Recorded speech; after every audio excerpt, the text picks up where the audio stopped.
Kita masih bersama dengan AA Gim. Nah, saya mau tanya, walaupun saya sudah duduk di kursi ini ya, tapi seandainya saya nih non-muslim, lalu saya ingin mengajukan diri saya sebagai seorang pemimpin rakyat, apakah saya sah untuk melakukan itu? Begini ya, muslim, non-muslim ada di negara ini. Misalkan seorang non-muslim ingin jadi kepala daerah, ya silakan saja. Yang penting jangan maksa orang untuk memilih dirinya, kan begitu? Betul. Ya sudah begitu. Oke.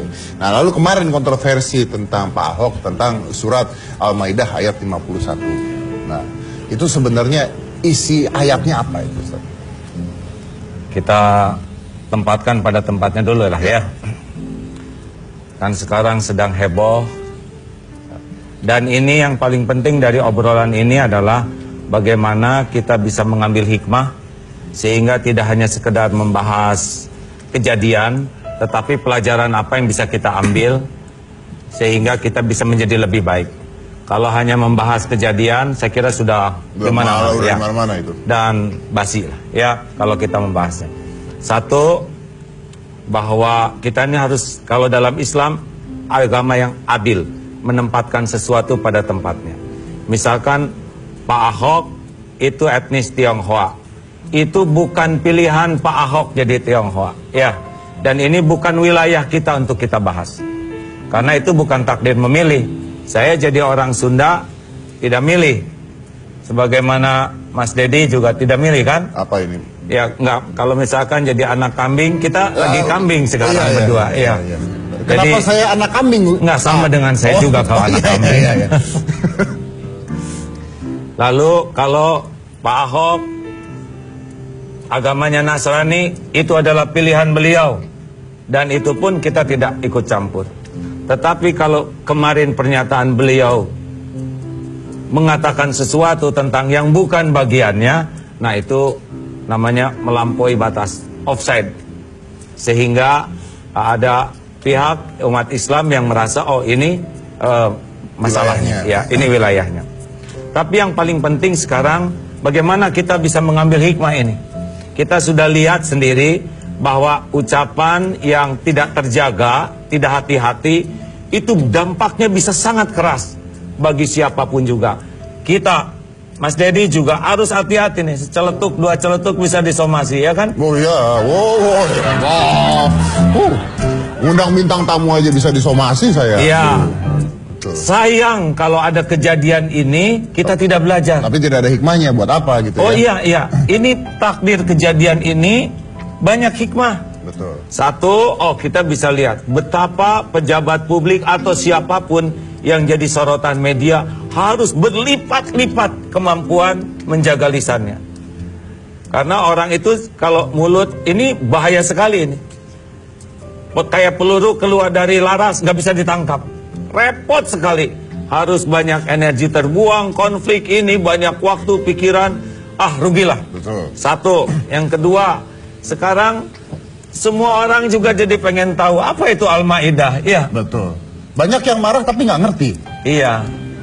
Kan jadi banyak yang pengen tahu, ini juga belum tentu baca semuanya. Itu, gitu kan. Jadi kalau misalkan di dalam Al-Quran ada larangan memilih yang beda akidah, ini sebetulnya sangat realistis. Karena seseorang yang beda akidah Islam itu nggak akan bisa memahami tentang Islam. Misalkan orang yang beda akidahnya, dia tidak akan bisa memuliakan Allah sebagaimana umat Islam memuliakan Allah. Tidak bisa memahami, karena dia tidak beriman kepada Allahnya, ya. Dan itu haknya untuk tidak beriman. Tapi kalau seseorang memimpin dan tidak paham, pasti nggak akan mengerti bagaimana bersikap, betul? Yang paling tepat, contoh sholat. Bagi yang non-Islam mungkin bingung, kenapa Islam begitu? Contoh haji, bagi umat Islam ini adalah suatu ibadah yang benar-benar agung. Tapi bagi yang beda akidahnya, apa ini? Kok seperti nyembah batu? Tentu akan sangat berbeda. Jadi kalau ada anjuran untuk tidak memilih, itu adalah hal yang sangat realistis, karena umat Islam memerlukan pemimpin yang mengerti bagaimana memimpin umatnya supaya lebih baik imannya, lebih baik akhlaknya. Dan ini bukan masalah sara, ya. Ini adalah seperti Mas Dedi ngajarin anak supaya jadi orang benar sama.